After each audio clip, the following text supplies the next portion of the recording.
Hello students, स्वागत है आप सभी का और एक सोल्यूशन वीडियो में। आज हम सॉल्व करने वाले हैं Bihar board class 10 political science का 5वां चैप्टर। तो चलिए सॉल्व करते हैं। पहला प्रश्न है, लोकतंत्र की सफलता निभी करती है ऑप्शंस नागरिकों की उदासीनता पर, नागरिकों की गैर कानूनी कार्रवाई पर, नागरिकों की विवेकपूर्ण सहभागिता पर, नागरिकों द्वारा अपनी जाति के हितों की रक्षा पर। उत्तर होगा नागरिकों की विवेकपूर्ण सहभागिता पर। प्रश्न नंबर 2, 15वीं लोकसभा चुनाव से पूर्व लोकतंत्र में महिलाओं की भागीदारी थी ऑप्शंस 10%, 15%, 33%, 50%। उत्तर होगा 10%। प्रश्न नंबर 3, लोकतंत्र जनता का, जनता के द्वारा तथा जनता के लिए शासन है। यह कथन है ऑप्शंस अरस्तु का, अब्राहम लिंकन का, रूसो का, ग्रीन का। उत्तर होगा अब्राहम लिंकन का। प्रश्न नंबर 4, नए विश्व सर्वेक्षण के आधार पर भारतवर्ष में मतदाताओं की संख्या है लगभग ऑप्शंस 90 करोड़, 71 करोड़, 75 करोड़, 95 करोड़।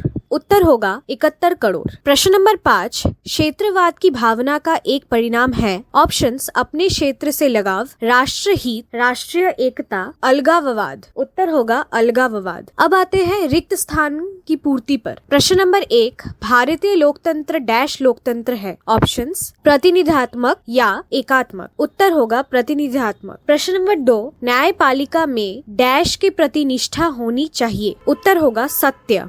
प्रश्न नंबर 3, भारतीय राजनीति में महिलाओं को डैश प्रतिशत आरक्षण देने की मांग की गई है। उत्तर होगा 33%। प्रश्न नंबर 4, वर्तमान में नेपाल की शासन प्रणाली डैश है। उत्तर लोकतंत्रात्मक। प्रश्न नंबर 5, 15वीं लोकसभा चुनाव में यूपीए द्वारा डैश सीटों पर विजय प्राप्त की गई। उत्तर होगा 265। अब आते हैं अति लघु उत्तरीय प्रश्न पर, जिसका 1 नंबर प्रश्न है, लोकतंत्र जनता का, जनता के द्वारा तथा जनता के लिए शासन है। कैसे? उत्तर, लोकतंत्र में शासन की संपूर्ण शक्ति जनता में निहित होती है। जनता अपने प्रतिनिधियों को चुनकर शासन में भाग लेती है और सरकार जनता के हित में काम करती है। प्रश्न नंबर 2, केंद्र और राज्य सरकारों के बीच आपसी टकराव से लोकतंत्र कैसे प्रभावित होता है? उत्तर, केंद्र और राज्यों के बीच टकराव से जनकल्याणकारी योजनाओं के क्रियान्वयन में बाधा आती है। यह राष्ट्रीय मुद्दों पर एकजुट कार्रवाई को कमजोर करता है और लोकतांत्रिक प्रक्रिया की प्रभावशीलता को कम करता है। प्रश्न नंबर 3, परिवारवाद क्या है? उत्तर, परिवारवाद वह प्रवृत्ति है जिसमें राजनीतिक नेता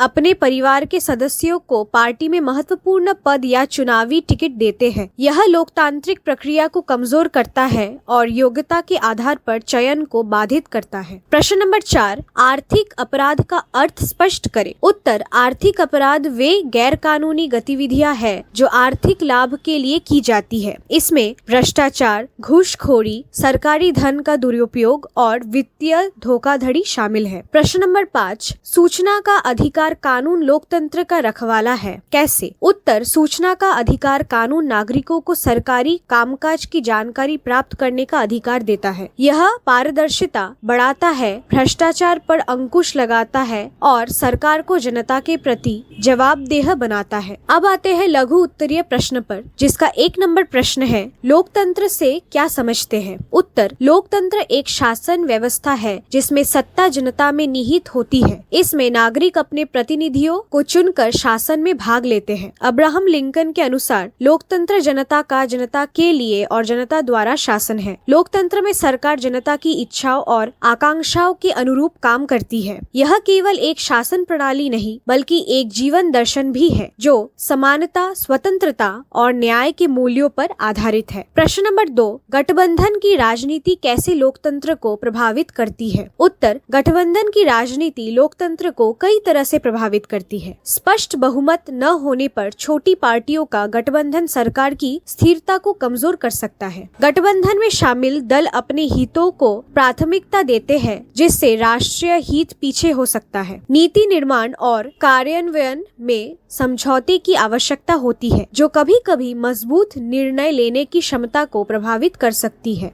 हालांकि गठबंधन विभिन्न विचारधाराओं और क्षेत्रीय हितों का प्रतिनिधित्व भी सुनिश्चित करता है, जो लोकतंत्र का एक महत्वपूर्ण पहलू है। प्रश्न नंबर 3, नेपाल में किस तरह की शासन व्यवस्था है? लोकतंत्र की स्थापना में वहाँ क्या क्या बाधाएं हैं? उत्तर, नेपाल में वर्तमान में संघीय लोकतांत्रिक गणराज्य की व्यवस्था है। यहाँ लोकतंत्र की स्थापना में कई बाधाएं रही है। प्रमुख चुनौतियों में मजबूत राजनीतिक दलों का अभाव, राष्ट्रीय स्तर के अनुभवी नेताओं की कमी और राजशाही के प्रति कुछ वर्गों का लगाव शामिल है। इसके अलावा आर्थिक पिछड़ापन, जातीय विविधता का प्रबंधन और भौगोलिक चुनौतियां भी लोकतांत्रिक प्रक्रियाओं को प्रभावित करती है। हालांकि पिछले कुछ वर्षों में नेपाल ने लोकतांत्रिक संस्थाओं को मजबूत करने की दिशा में महत्वपूर्ण प्रगति की है। प्रश्न नंबर 4, क्या शिक्षा का अभाव लोकतंत्र के लिए चुनौती है? उत्तर, हाँ, शिक्षा का अभाव लोकतंत्र के लिए एक बड़ी चुनौती है। शिक्षित नागरिक ही अपने अधिकारों और कर्तव्यों को समझ सकते हैं और उनका सही उपयोग कर सकते हैं। शिक्षा लोगों को सूचित निर्णय लेने में मदद करती है, जो लोकतांत्रिक प्रक्रिया का आधार है। यह नागरिकों को सरकार की नीतियों और कार्यों का मूल्यांकन करने में सक्षम बनाती है। शिक्षा के अभाव में लोग आसानी से गुमराह हो सकते हैं या उनका शोषण किया जा सकता है। इसीलिए एक मजबूत लोकतंत्र के लिए शिक्षित और जागरूक नागरिक आवश्यक है। प्रश्न नंबर 5, आतंकवाद लोकतंत्र की चुनौती है, कैसे? उत्तर, आतंकवाद लोकतंत्र के लिए एक गंभीर चुनौती है। यह हिंसा और भय का माहौल पैदा करता है, जो लोकतांत्रिक प्रक्रियाओं को बाधित करता है। आतंकवादी गतिविधियां नागरिकों की सुरक्षा को खतरे में डालती है, जो लोकतंत्र का एक मौलिक आधार है। आतंकवाद के कारण सरकारें कभी-कभी ऐसे कठोर कानून बनाने को मजबूर हो जाती है, जो नागरिक स्वतंत्रता पर प्रतिबंध लग सकते हैं। यह राजनीतिक अस्थिरता पैदा करता है और विकास को बाधित करता है। इसीलिए आतंकवाद से निपटना लोकतांत्रिक देशों के लिए एक महत्वपूर्ण चुनौती बन गया है। अब आते हैं दीर्घ उत्तरीय प्रश्न पर, जिसका 1 नंबर प्रश्न है, वर्तमान भारतीय राजनीति में लोकतंत्र की कौन कौन सी चुनौतियां हैं, विवेचना करें। उत्तर, वर्तमान भारतीय लोकतंत्र कई गंभीर चुनौतियों का सामना कर रहा है। शिक्षा और जागरूकता का अभाव, कई नागरिक अपने अधिकारों और कर्तव्यों से अनभिज्ञ है, जो लोकतांत्रिक प्रक्रियाओं में उनकी सक्रिय भागीदारी को सीमित करता है। सामाजिक और आर्थिक असमानता, जाति, धर्म और आर्थिक स्थिति के आधार पर भेदभाव लोकतांत्रिक मूल्यों को कमजोर करता है। भ्रष्टाचार और राजनीतिक अपराधीकरण, यह जनता का विश्वास कम करता है और शासन की गुणवत्ता को प्रभावित करता है। मतदान का दुरुपयोग, बूथ कैप्चरिंग और मतदाताओं का प्रलोभन स्वतंत्र और निष्पक्ष चुनावों को खतरे में डालता है। राजनीतिक दलों की कमजोर आंतरिक लोकतांत्रिक संरचना, यह नेतृत्व के विकास और नीतिगत निर्णयों को प्रभावित करता है। मीडिया की स्वतंत्रता पर खतरा, स्वतंत्र मीडिया लोकतंत्र का एक महत्वपूर्ण स्तंभ है, लेकिन यह दबाव में है। सामाजिक मुद्दों का राजनीतिकरण, यह सामाजिक एकता को कमजोर करता है और तनाव पैदा करता है। प्रश्न नंबर 2, बिहार की राजनीति में महिलाओं की भागीदारी लोकतंत्र के विकास में कहां तक सहायक है? उत्तर, बिहार की राजनीति में महिलाओं की बढ़ती भागीदारी लोकतंत्र के विकास में महत्वपूर्ण भूमिका निभा रही है। प्रतिनिधित्व में वृद्धि, पंचायती राज में 50% आरक्षण ने ग्रामीण स्तर पर महिलाओं की भागीदारी बढ़ाई है। नीति निर्माण में विविधता, महिला नेताओं ने स्वास्थ्य, शिक्षा और महिला सशक्तिकरण जैसे मुद्दों को प्राथमिकता दी है। सामाजिक परिवर्तन, राजनीति में महिलाओं की उपस्थिति ने लैंगिक समानता के प्रति जागरूकता बढ़ाई है। नए नेतृत्व का उदय, राबड़ी देवी और मीरा कुमार जैसे नेताओं ने युवा महिलाओं को प्रेरित किया है। राजनीतिक दलों का दृष्टिकोण, दलों ने महिला उम्मीदवारों को अधिक टिकट देना शुरू किया है। शासन की गुणवत्ता, कई अध्ययनों से पता चला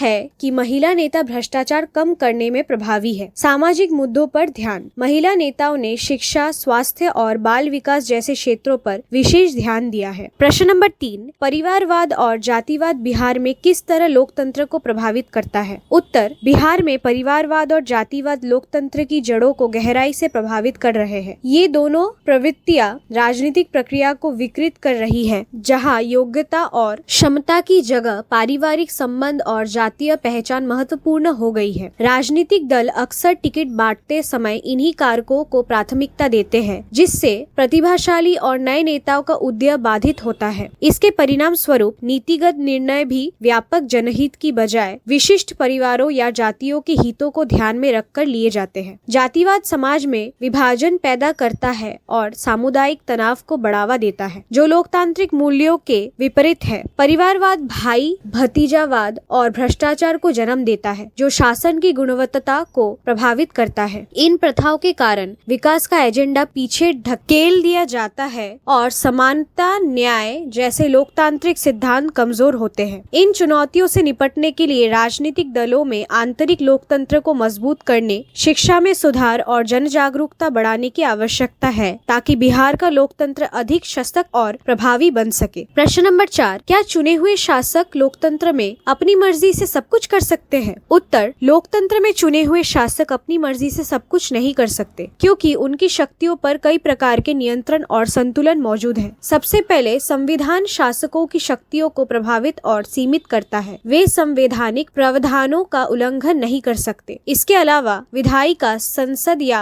विधानसभा सरकार के कार्यों पर नजर रखती है और उन्हें जवाबदेह बनाती है। न्यायपालिका भी महत्वपूर्ण भूमिका निभाती है, जो कानून और संविधान के उल्लंघन पर रोक लगाती है। स्वतंत्र मीडिया और सक्रिय नागरिक समाज सरकार के कार्यों की आलोचनात्मक समीक्षा करते हैं और जनमत को प्रभावित करते हैं। विपक्षी दल सरकार की नीतियों और कार्यों पर सवाल उठाते हैं, जो शासकों को अपने निर्णयों के लिए जवाबदेह बनाता है। सबसे महत्वपूर्ण चुनावी प्रक्रिया शासकों को जनता के प्रति उत्तरदायी बनाती है, क्योंकि उन्हें अगले चुनाव में अपनी कार्यों का हिसाब देना होता है। हालांकि कभी कभी शासक अपनी शक्ति का दुरुपयोग करने का प्रयास करते हैं, इसलिए नागरिकों का सतर्क और जागरूक रहना लोकतंत्र की रक्षा के लिए आवश्यक है। प्रश्न नंबर 5, न्यायपालिका की भूमिका लोकतंत्र की चुनौती है, कैसे? इसके सुधार के उपाय क्या है? उत्तर, न्यायपालिका की भूमिका लोकतंत्र में महत्वपूर्ण है, लेकिन कभी कभी यह चुनौती भी बन जाती है। जब न्यायपालिका अपने अधिकार क्षेत्र से बाहर जाकर कार्यपालिका और विधायिका के कार्यों में हस्तक्षेप करती है, तो यह शक्तियों के पृथक्करण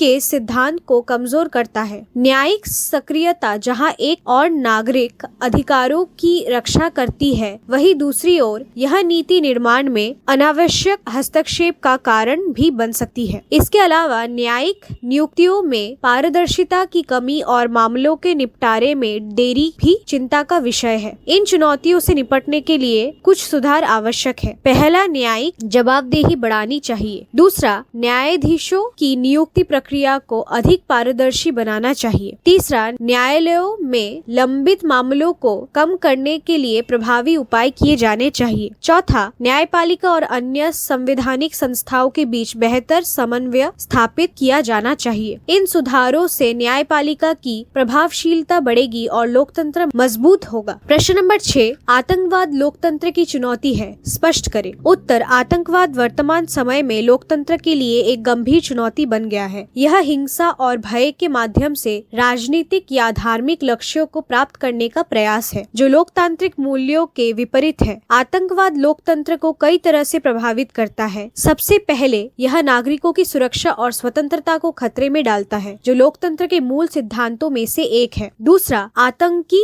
हमलों के डर से सरकारें कभी कभी नागरिक स्वतंत्रताओं को सीमित कर देती है, जो लोकतांत्रिक अधिकारों का उल्लंघन है। तीसरा, आतंकवाद समाज में भय और अविश्वास का माहौल पैदा करता है, जो सामाजिक एकता को कमजोर करता है। चौथा, आतंकवाद से निपटने के लिए बड़ी मात्रा में संसाधन खर्च किए जाते हैं, जो विकास कार्यों से मोड़ दिए जाते हैं। पांचवा, आतंकवाद अक्सर लोकतांत्रिक प्रक्रियाओं जैसे चुनाव को बाधित करता है। इन कारणों से आतंकवाद लोकतंत्र के लिए एक गंभीर चुनौती है, जिससे निपटने के लिए राष्ट्रीय और अंतर्राष्ट्रीय स्तर पर ठोस प्रयासों की आवश्यकता है। और इसी के साथ आज का सोल्यूशन वीडियो यही समाप्त होता है। जल्द लौटेंगे और एक सोल्यूशन वीडियो के साथ। तब तक कीप लर्निंग।